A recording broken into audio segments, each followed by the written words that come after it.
ሰላም እንዴት ናችሁ? ለፈተና ኢኮኖሚክስን እንዴት እናጥና የሚለውን ጥያቄ ልመልስላችሁ ነው የመጣሁት። ኢኮኖሚክስ እንደምታውቁት ከሽምደዳ ይልቅ ኮንሰፕት ይበዛዋል አይደለ?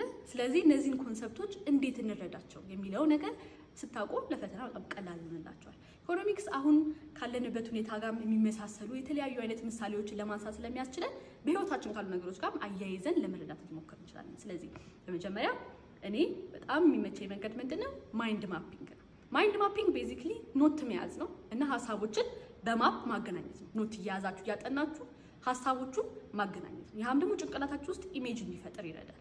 ያን ኢሜጅ ደግሞ አትረሱት። ፈተና ላይ ስትሆኑ ያቺን ምስል ስለምታስታውሷት የጻፋችኋትን ኖት እና ማፓትን ስለምትላችሁ እሷን አስታውሳችሁ ጻፍ ታደርጋላችሁ መልሳችሁን ማለት ነው። ከዛ በተጨማሪ ደግሞ ሌላ ልትጠቀሙት የምትችሉት መንገድ ምንድነው? ፍላሽ ካርዶችን በማዘጋጀት ራሳችሁን ጥያቄ መጠየቅ ነው። ኢኮኖሚክስ ደግሞ የተለያዩ ካልኩሌሽኖች በውስጡ አሉ። ነገር ግን ቀለል ያሉ ፎርሙላዎች ይኖሩታል። ስለዚህ እነዚህን ፎርሙላዎች ፕራክቲስ ማድረግና ከሪል ላይፍ ኤግዛምፕል ጋር በትክክለኛ ህይወት ካሉ ምሳሌዎች ጋር ያገናኛችሁ እነዚህን ካልኩሌሽኖች ለመስራት ሞክሩ።